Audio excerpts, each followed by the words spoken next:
I'm so into talking to everybody here. I just hit gone live, so I should be live now. All right. Okay. Thanks, Mark. Good afternoon, or good morning, or good whatever. Good day for everybody. And hi, and good to see all you guys. And so, um, as some of you know, I've been kind of playing around with some end grain cutting boards and stuff, and then everybody seemed to show some interest in wanting to be able to talk about that. So there were several people on Mark's chat group this morning, and we decided that let Rob kind of host this thing this afternoon and kind of go through my process. And again, there's always 10 different ways to do things. So nothing here that I'm going to say today is written in stone, and there's a million different ways to do this. And so I'm going to talk about my way, and then we can all talk about other options or other things or other ways or whatever. I'm just here to share what I've been doing and what I did.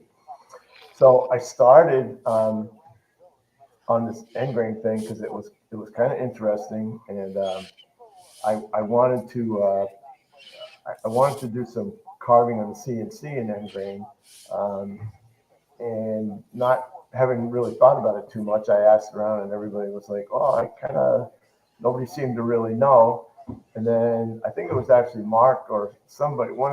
I think it was Mark that said to me, "Well, you do a lot of hand carving," and I said, "Yep." Ding, the light came on, and I'm like, you know what? When you're hand carving and you're going across the end grain, it actually cuts pretty nice, especially if you have sharp tools. So I said, okay, this is a good thing. So I glued up a bunch of red and white oak, mostly probably red, I guess. Although sometimes it's hard to tell the difference. Hi, Brian. Hi, Jamie.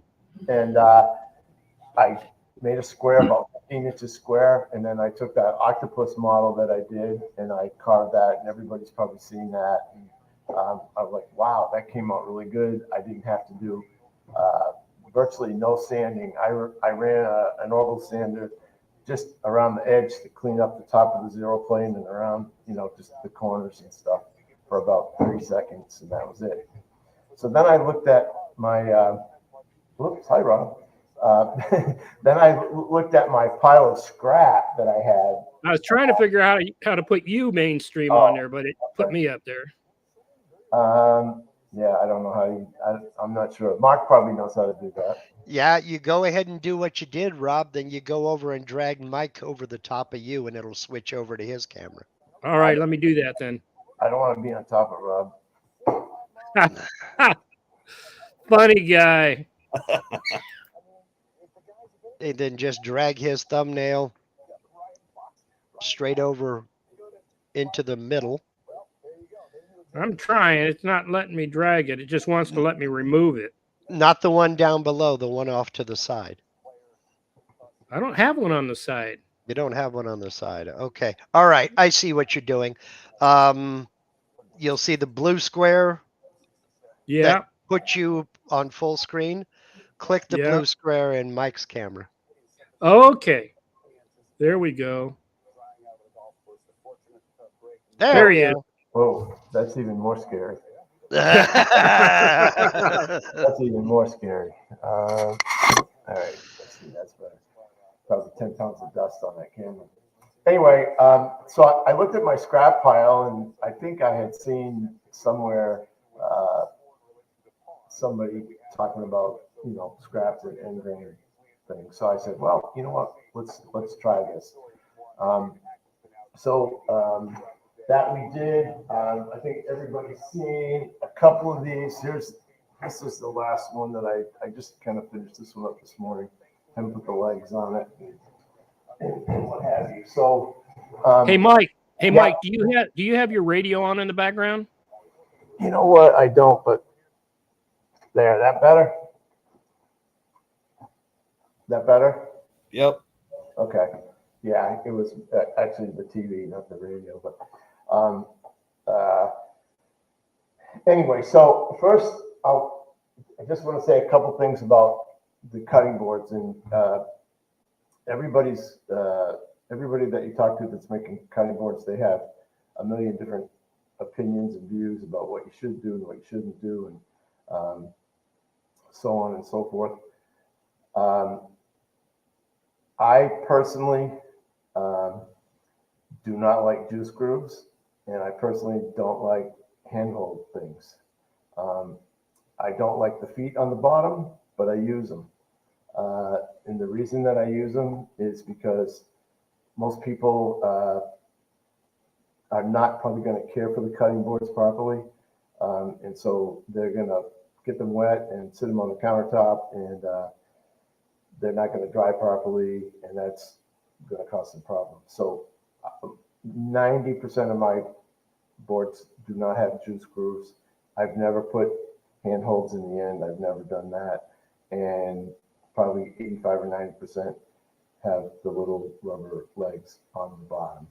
And I always laser or B-carb or something in the bottom, my logo or my name or something on the back anyway. So it's basically for one-sided use. And the legs allow the thing to dry properly.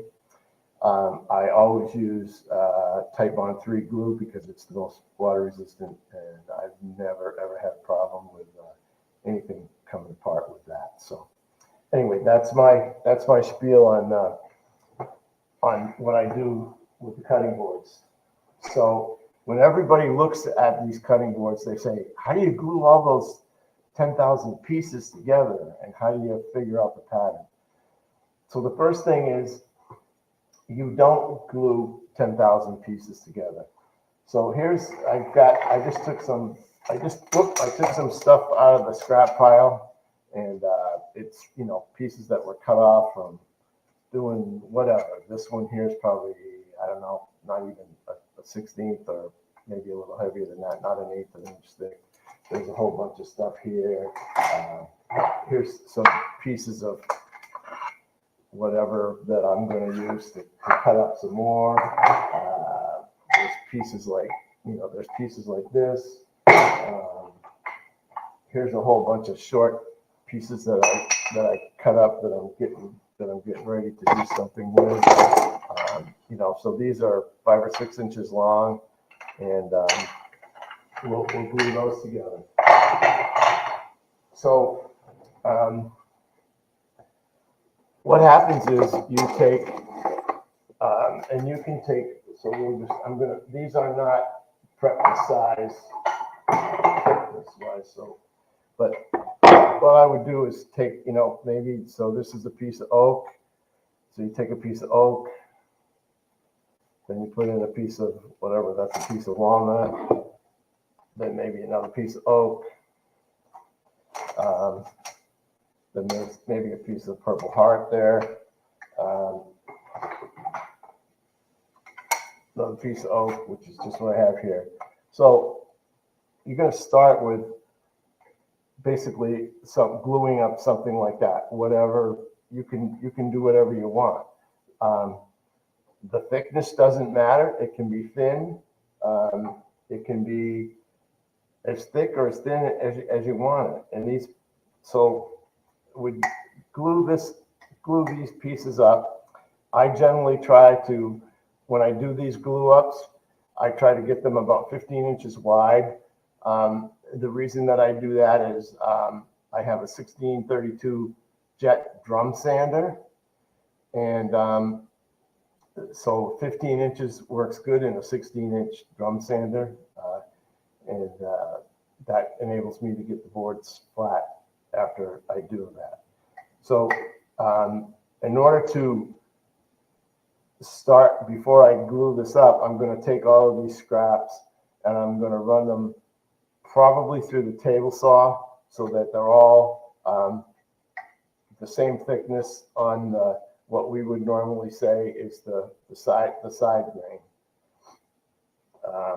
And that way, when I glue this up, this will be fairly flat. Whatever the thickness here is on the end, it doesn't matter. I've done some as thin as 1/2 inch, and I've done some as thick as 1.5 inches, or maybe even a little bit more than that. So one of the keys is that whatever the pieces are that you use, whether these thin pieces or they're this or whatever they are, is whenever you're gluing up something, somebody had this comment this morning, how do you keep it flat? Well, the biggest thing is to make sure that you have parallel, both sides that you're gluing are parallel. So there's a whole bunch of different ways to do that. If I'm using say a bigger piece like this piece of hickory, what I'll normally do is I will take and run one surface on the joiner. Fortunately, I have a big enough joiner to be able to do that. So I'll take and run one surface on the joiner, and then I'll take that surface that I ran on the joiner, put it against the fence on the joiner, joint that so I've got a sure 90-degree angle there, flip it over, joint the other side if I want to. Or if I don't want to joint the second side and I want to make all of these pieces stay the same, or if I have a certain dimension I want to make them, then I'll take them and I'll run them through the table saw. So generally when you're doing that, it's going to be a rip cut. You want to have a good blade to do that. I use either CMT or Leeds blades. Mark, I believe has a Freud, however you want to say that. What they call it's a rip blade, but it's a glue line blade. It's a thin curved blade. That's another really good blade to have. So if you have a table saw and you have a good blade, you can pretty much do the same thing. It's just that you want to make sure that your two glue sides are parallel, so that when you're gluing boards together, if those sides are parallel, then your glue is going to be flat. If they're not, and it starts to go one way or the other, and then you're gonna have a hard time keeping that flat. I use a lot for. Let me see if I can show you guys this or not. Okay, so if you can see over on the wall is a set of panel clamps. They're Fulton panel clamps. They're, I think 39 inches is the total length of the piece on the wall, and there's 3 uprights. They are available. They're available on Amazon. I think the whole setup is about $250.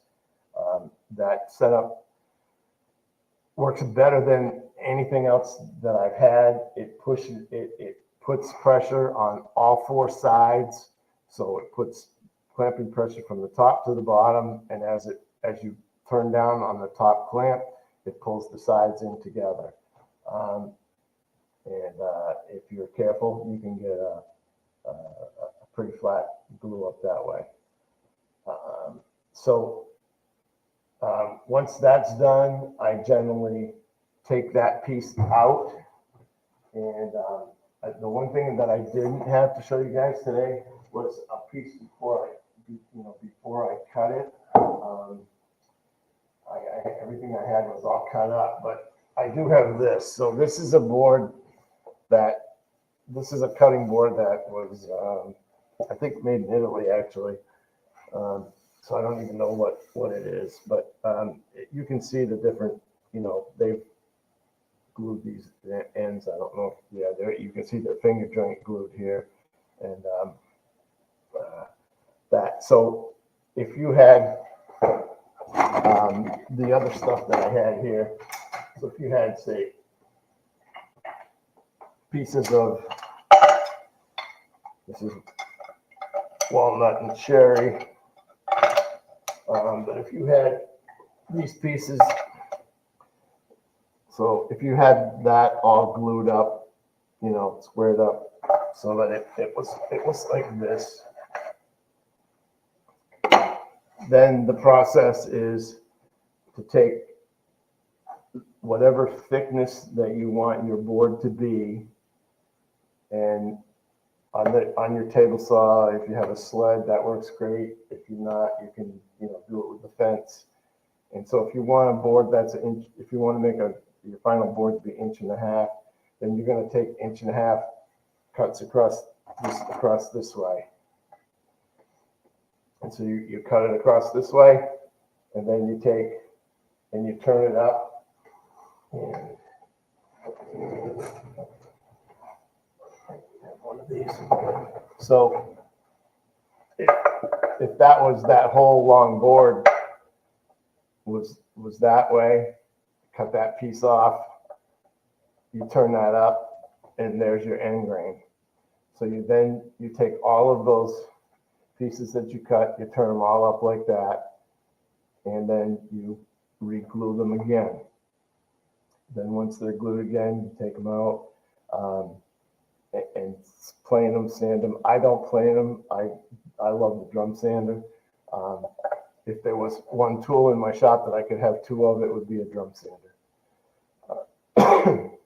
So pretty simply, that's it. So whatever, if you look at this piece being the long glue up, this being the face grain here, you cut the pieces off, and now you're looking at the end grain. So if you can take a piece, you can conceivably do this in Vectric or whatever, but make your squares or whatever you want to do here. It's actually it's a little bit easier to do in some other software because you can change the colors and decide. But you can make you can make whatever pattern you want. And a lot of these, I'll show you in a minute, is a combination of, say, 3 sets of glue ups that were all cut and then, put this way, and the pattern, maybe one goes this way, maybe one goes that way, and all up and down. And so really that's pretty simply the basic of it. That's what I'm going to do with this one. I'm going to cut this one up and use it on an end grain. So this one here. So here's another one that's just about done. And so you can see, on the end here was that would have been the long piece that was glued up, and then it was cut off and turned up. So there's the end grain. So there was another glue up. That was another glue up that was all maple. And then this piece here is the same. It's off of that piece, only it was flipped around. So it wasn't quite symmetrical, and I wasn't trying to make it symmetrical. So let's come down here. Here's the centerpiece, and this is what I usually do. I usually pick a centerpiece and then go out from there, however you want to lay it out. So this was the centerpiece, and I had 3 of these, so I put them there. And then I had this one here. There was 1, 2, 3, 4 of those. So I put that one in the center, then 2 of those, then 2 of those. Then I stuck these 2 maple pieces in here, then the other 2 of those, and then there was 4 of those. So they went in, and then 2 more maple pieces, and then 2 more pieces on the end. So that was really 1, 2, 3, 4, 5. There was 5 separate glue ups that were cut off 1.5 inches. I tend to make everything 1.5 inches thick. So there you can see again that's the end pieces. One thing that I've run into that I've started to do a little different now is if you take and if you want to round off these edges and you run them through the router table, probably don't want to do that because especially some of the different woods, it wants to tear out there. So after talking with Mark and a couple other people, the last couple of ones I did, I've just kind of rounded them off with the random orbit sander. And then I always final sand everything by hand because my hands are my best tools and I like to touch everything. I'll hand sand everything at the end before I put finish on it. So there you can see that, the different cut ups that were used in that one. This one here was even, again, you can see that the thickness of the original one and this one on the ends, I trimmed it so it's even a little thinner, the end pieces, than the rest of them. But you can see that was the thickness of that original cut up. So there was 1, 2, 3, 4, 5, 6, 7, 8, 9, 10, 11, 12, 13, 14, 15, 16, 17, 18, 19, 20. So about 25 pieces that were glued flat and then cut off to give me these pieces here. So even if you have scrap pieces that are this long, you can glue this up, and if you're going 1.5 inches thick and it's only 6 inches long, you're still going to get 4 stripes or 4 strips or whatever you want to call that there. So that's so this one here. So, Mike, just a real quick question since you brought it up, because that was going to be one of my follow-up questions. So you said you try to make it 18 inches long, and you just mentioned, well, if it's only 6 inches long, you get 4 I try to make it 15 inches wide. Yeah, I meant wide. I said long. Wide, right. So if it's only if it's 15 inches wide, I'm always going to have this 15-inch width here. Yeah. What if it isn't 15 inches wide? You always make it so that it is. Whatever width you want. If you want to make a board 12 inches wide, then make them 12 inches. I guess my question is more like, you always have to have the length as wide as you want your board. So if you want a 15-inch wide board, no, the length is not as wide as your board. The width is as wide as your board. The length doesn't matter, because you're going to cut it into whatever the depth of the board, the end up board that you want to be. You're going to cut your first glue ups into 1.5 inch pieces. So you want the width to be what the width of the final board is, and then it can be short. It can be, if you want to make 12-inch boards, then make 12-inch wide glue ups in it. Like I said, if they're 4 inches long and they're glued up, you can still get 2 strips or 3 strips if you cut them a little less than, if you make 1.25 inches, you can get 3 strips out of it. So that's why any of the scrap, you can use up any of the pieces that you want. You just got to process them through the table saw and or drum sander if you have one. And a joiner is nice to have, but you can pretty much do everything that you need to do on a table saw with a good blade. I got you. Thanks. Okay. So here's another one. There's a lot of oak in this one. I like especially the end grain of the red oak is always so different, and some white oak in there, whatever. So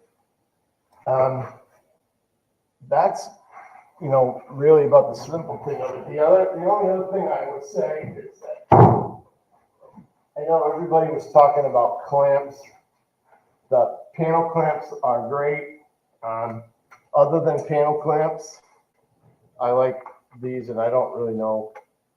These are called Cabinet Masters, but they're by Jorgensen. I like Jorgensen clamps better than most of the rest, but again, that's a personal opinion. There's plenty of good clamps out there.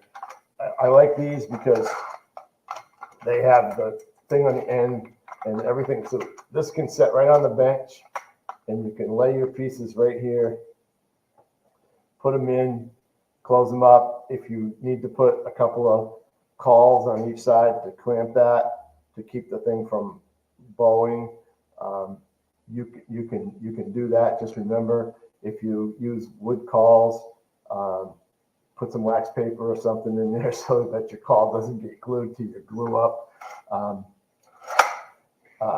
And the other thing I would say that a lot of people do, I think a lot of people do with glue ups is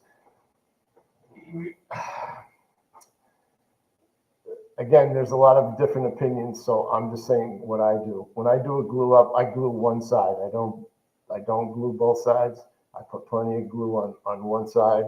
And the other thing is, I think, generally speaking, people like to put too much pressure with clamps.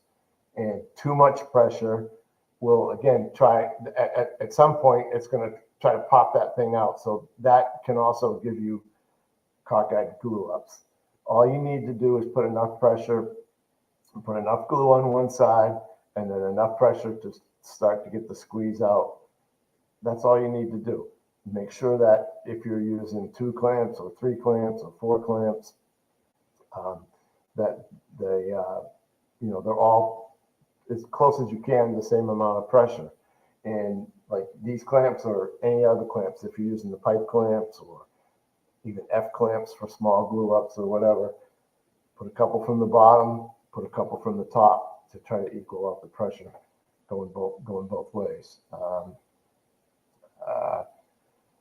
And so the patterns, whatever the patterns that you do in the glue up, it really doesn't matter. I mean, I'm working with myself trying to come up with some patterns that I think are going to be cool.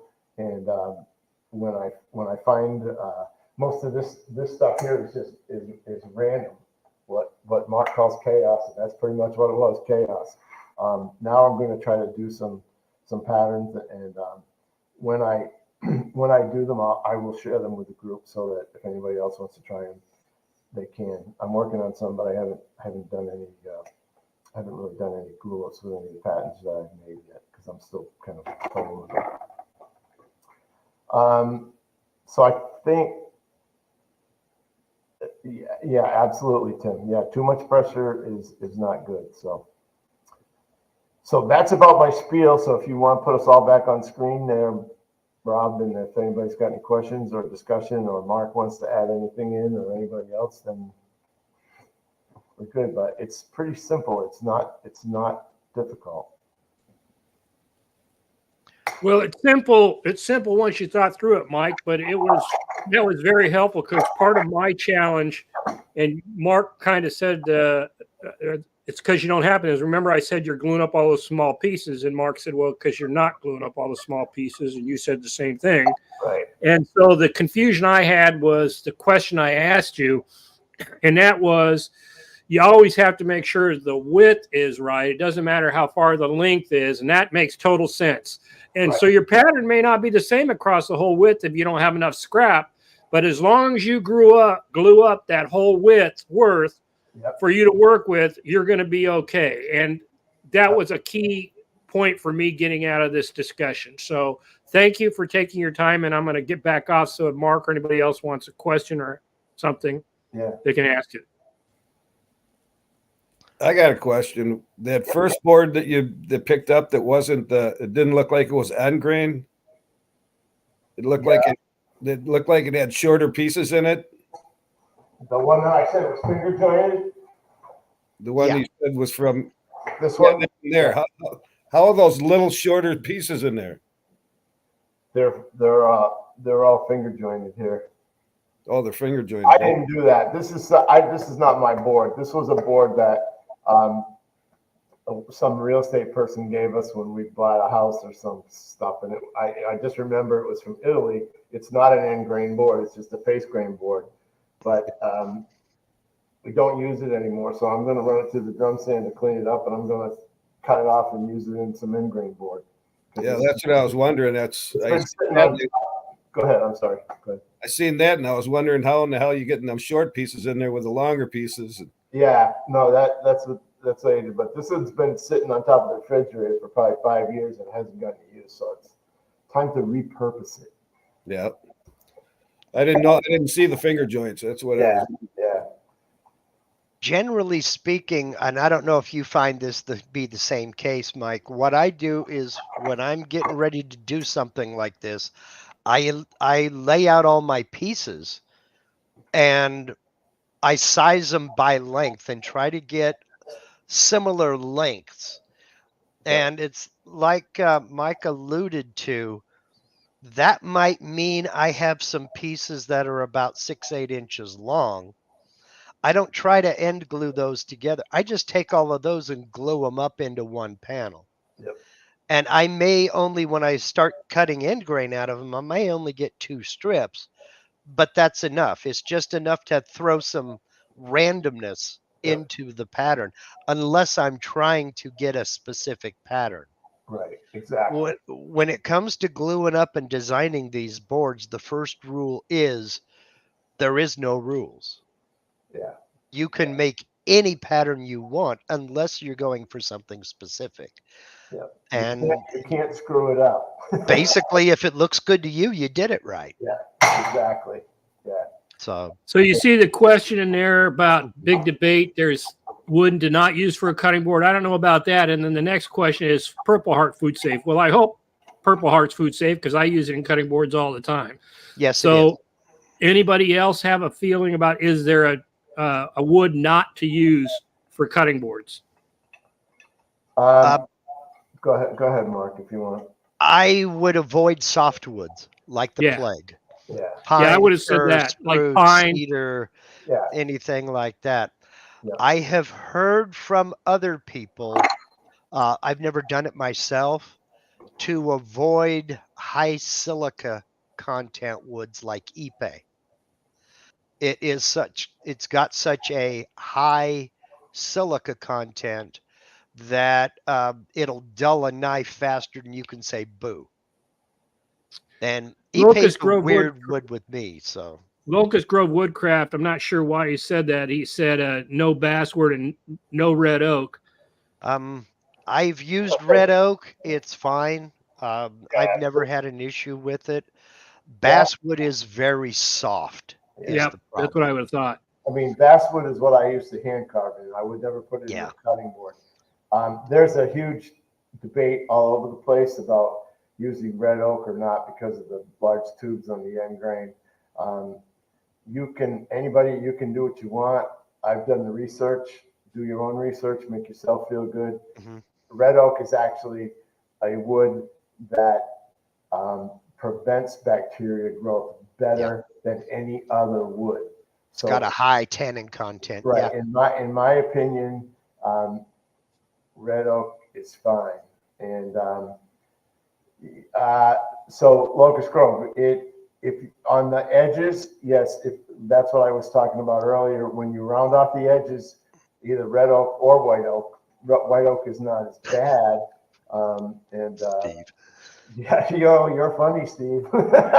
Yeah, obviously there are some toxic woods like poison sumac and what do they call it, sandbox wood and things like that.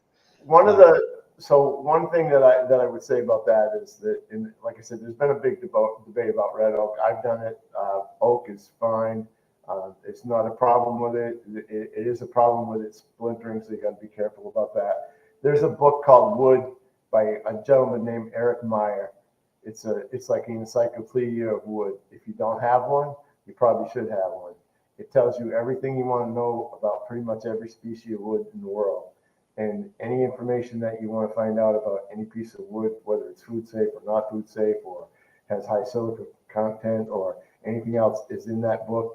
It's available on Amazon and everything. I think it's about $40. It's a hardcover book. It is a treasure trove of information about pretty much any kind of wood you could ever have. I was going to bring it out it's in the office and show it.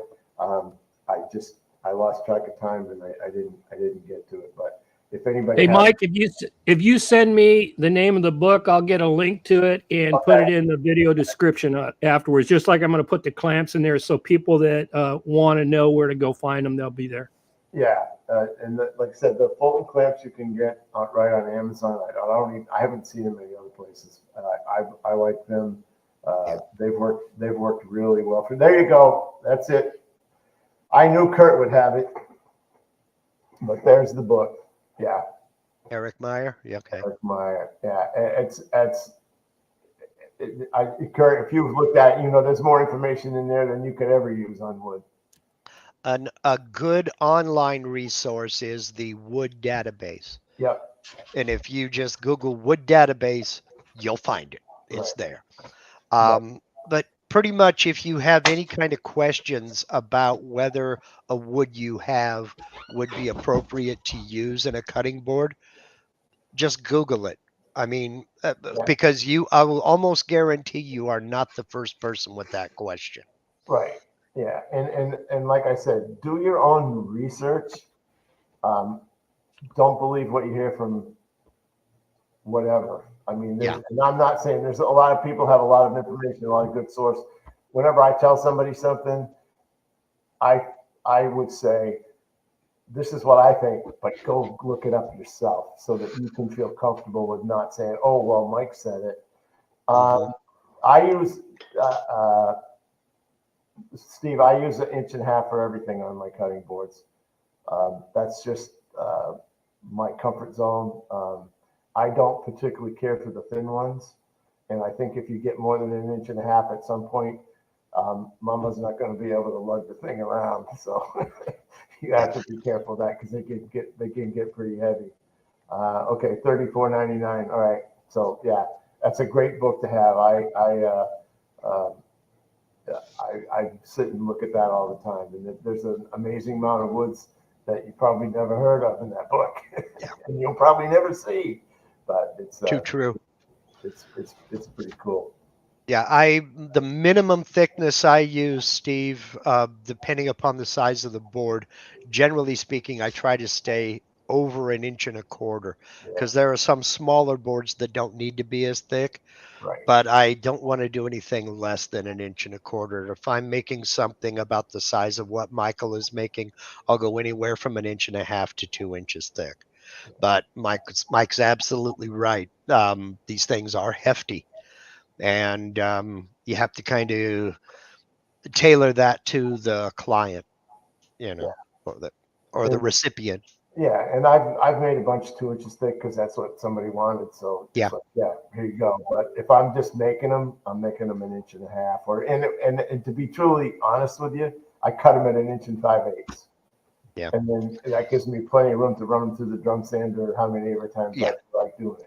Yeah, you do need to add a little bit for cutoff for machining and milling and sanding and all that other good stuff. So yeah. So, and like I said, I use the 15-inch wide because of my 16-inch drum sander, and that just works best when you get, drum sanders can be a finicky thing sometimes. Yeah, I don't have a drum sander, so I surface on the CNC. And mine isn't this one, but I had the one I had before that I got rid of. It was, if you were over the, I don't know, something just was never right with that one. So I didn't go big. This one here, you can take a wider one and do the 32, do the wider pieces with it, and it works out all right. But, again, it's like any other tool. If you got it set up right, it works right. And if you don't, it's going to be a bear to play with. So yeah, I don't have a room for a drum sander. I wish I did, but I just don't. So I do everything on the CNC. Yeah, and I mean, and that's the other thing for most of these guys that have a CNC. You can do these glue ups and put them on the CNC.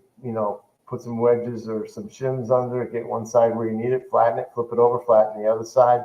And run a random orbit cylinder and you're good. So that's another way to go. And you can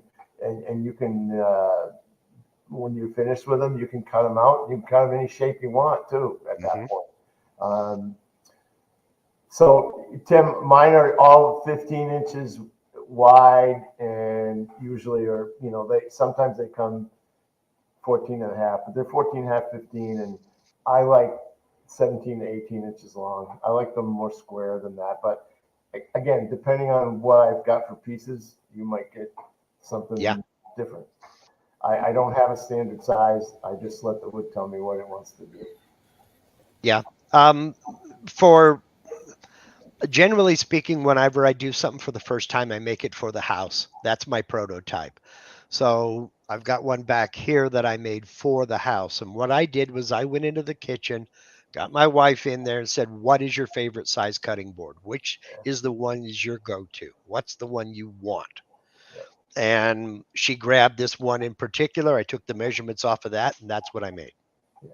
I mean, because I think if you talk to 20 different people, you're going to get 15 different answers as to what size they like. So, you just got to pick something and go with it, and that's it. I mean, it's funny because the last 3 that I've sold, 2 of them were repeat customers, and the other one, I don't know, but the last 3 cutting boards that I've sold and got sent out, and then it got pictures back, and they're like, "Oh, I'm not using this thing. I just had my husband put a hanger on the back of it. It's going to hang on the kitchen wall." So, Yeah. you never know what's going to happen with them. So That's the other thing. I made one for my wife, that the one you guys have seen before, and the fastest way I can start an argument is even get that out and have a knife in my hand.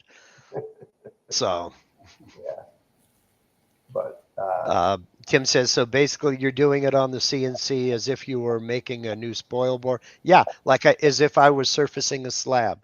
Yeah. And I put a video on my, there's a video on my YouTube channel about surfacing materials. That's the exact same thing I do. Yeah, and if you don't have a drum sander, that's the best and quickest and easiest way to do it for sure. Get a good surfacing bit, get your spindle/router trammed in nice and pretty, and it will save so much work. It's not even fun. And the best part about it is you can glue up panels that are bigger than your planer. Because I have one of those little 12-inch lunchbox planers that likes to snipe everything for about 6 inches in. Yeah. Surfacing on the CNC, I can surface materials that are too big or too small to go through that planer safely.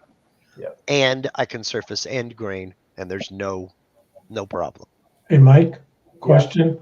When you're running it through your drum sander, what's the typical grit you're using to, Well, because generally speaking, I'm not surfacing it first on the CNC because I just like to, I don't know, I got this love affair going on with the drum sander, I think. My wife should be jealous, but so I usually, that's why I say I would like to have 2 of them. So generally speaking, I use 80 to get everything roughed in, and then I'll go to I think the other one I have is it's like 150, 160, something like that. And then after that, I just finish it off with a random orbit sander. But I wish I had 2 so I didn't have to change even though, I mean, it's not bad to change it, so I'm kind of being. Yeah, I know the feeling. I'm being lazy, but I do. So that's why I try to get 4 or 5 of them glued up and then run them all at the 80 grit and then change it and run them all at the 150 or I think it's 150. And then from there I use the random orbit to finish it off. And most of the time 220s it. I don't go any more than that. Once in a great while the end grain ones, it doesn't really make a difference to go any further than 220. If you're doing face grain ones, sometimes 320 will help out a little bit, but I usually stop at 220 and put the finish on and see you later. Mike? Yeah. They got pattern programmers out there, and have you ever tried any of them or 3D? There is there's a couple, and I will send the links to Rob so that he can put them in. Actually, Bull gave me one that was really good. The guy's got, and it's pretty good. I like making my own patterns, so absolutely, yeah. And a router sled and a surfacing bit, that's fine too. Absolutely, yeah, that works. Have you ever tried 3D? Are you thinking about it at all? Oh, I'm sure it'll happen. Same here. I've seen Scott Thompson has done some 3D ones, and so yeah, I probably will.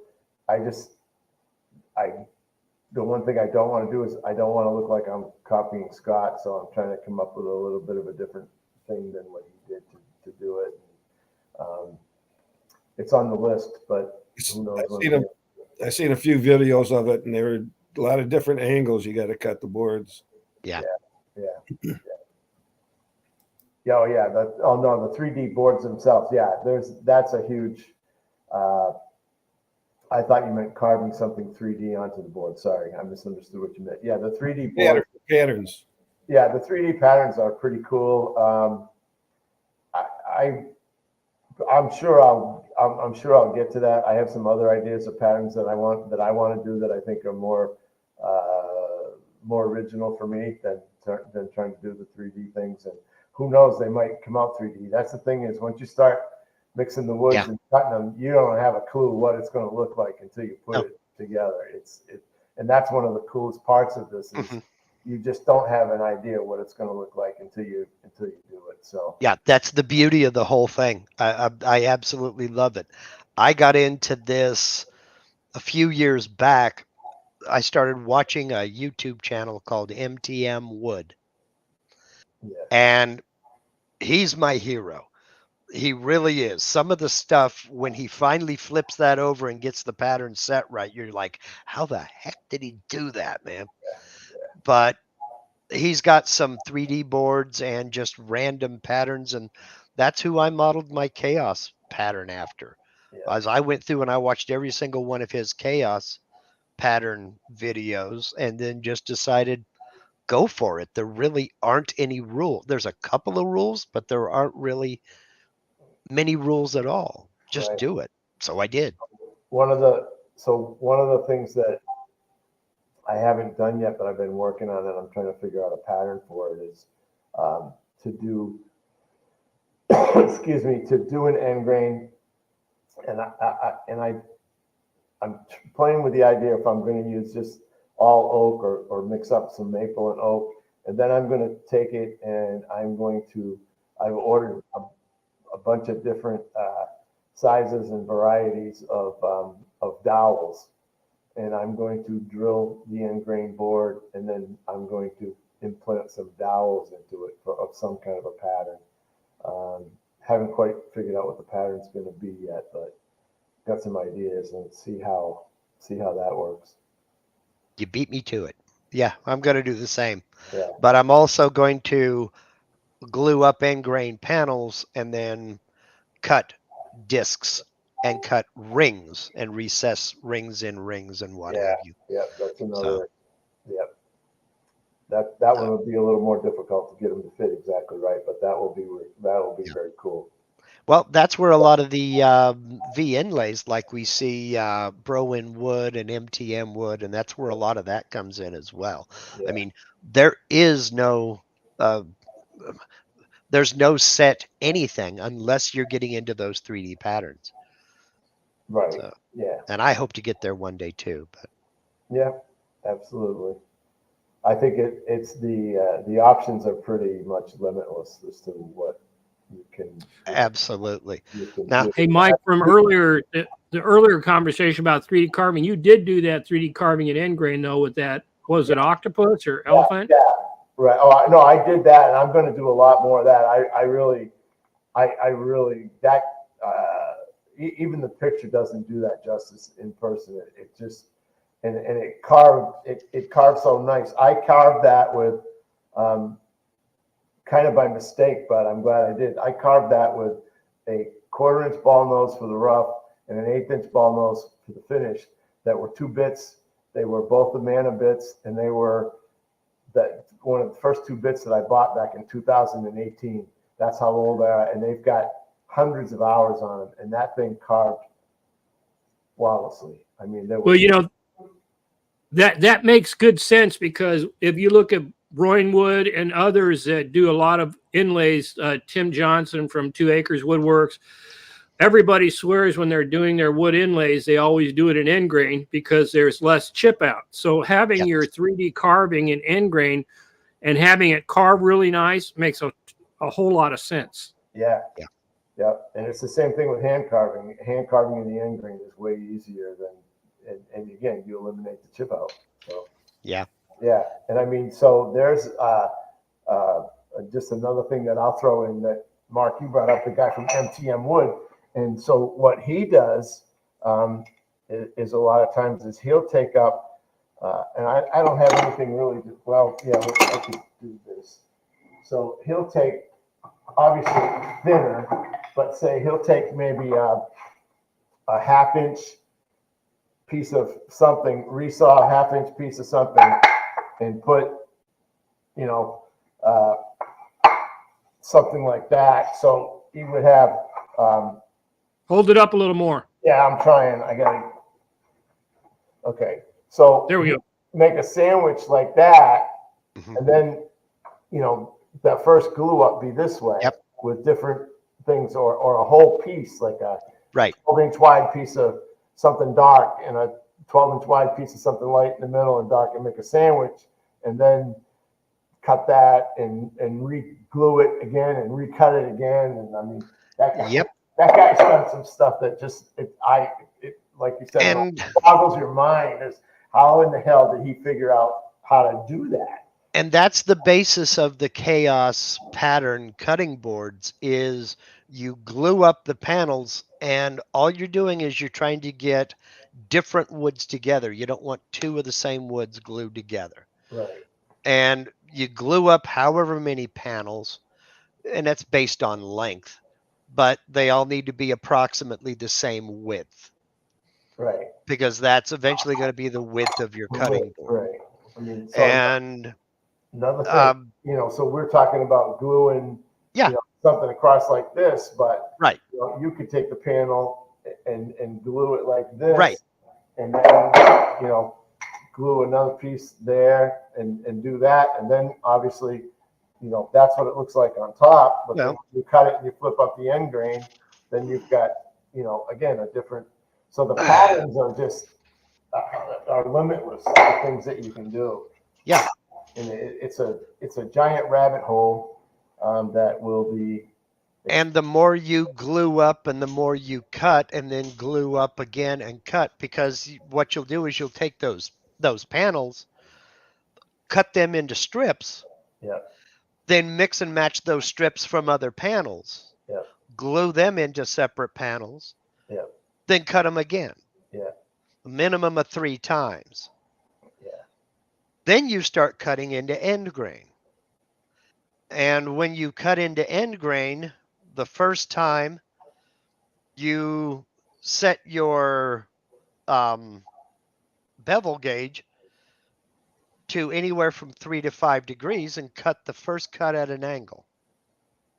Then take that bevel gauge down and put that edge up against your fence and cut the rest of the strips at an angle. Yep. Then flip each one of them over as you glue it back together. Do it again, do that 3 times, and that's how you end up with all of the little triangles in there. That was cut up 3 times straight and 3 times angled. I didn't glue all those little pieces together. It's just cutting them up, gluing them together, cutting them up and gluing them together. And then when you finally get it done, I put a maple then a walnut border around it. This one is 1 3/4 inches thick, and that's the one she won't let me near with a knife. But there are woods. I mean, I don't remember some of these woods. I know there's maple, walnut, cherry, sapele, wenge, myrtle, oak, both red and white. There's all kinds of stuff in here. Yeah. So, but it was all scraps this long and longer that were glued into pieces that are just however wide you want to make them. Yeah. It's anything goes. Right. Well, again, I really appreciate your time, Mike, of sharing all that, and you too, Mark, chiming in with your knowledge and your experience. Also, I think it's been, for me, it's been valuable. So, in a selfish way, I really don't care whether any of the rest of you got anything from it, because I got what I wanted. But hopefully, this should record. And I'm going to go ahead and take all of the information, not all of, but I'm going to take key information like the Fulton panel clamps, the wood thing by Eric Myers, the wood database. Mark mentioned MTM Wood YouTube channel and all those little references that I've tried to take notes about. And I'll make sure those are in the video description for people to easily click on later. If you want to come back, if you say, hey, I can't remember what we talked about, you can come back to the live session then and click on that and go explore those things. So again, I want to thank everybody that participated, and this was a blast for me. And so I'm going to go ahead and wrap it up and end the session because I said it'd be about an hour, and I try to stick to that if I can. And a bunch of old woodworkers could talk all day if we wanted to. I've watched the chat sessions And we will. in Facebook, and so I've got to I'll call an end to this one. And if everybody will have a great day, I appreciate it. Thanks, Rob. Thank you, Rob. Appreciate it. Thank you, Rob. Thank you for Goodbye. having me. Bye.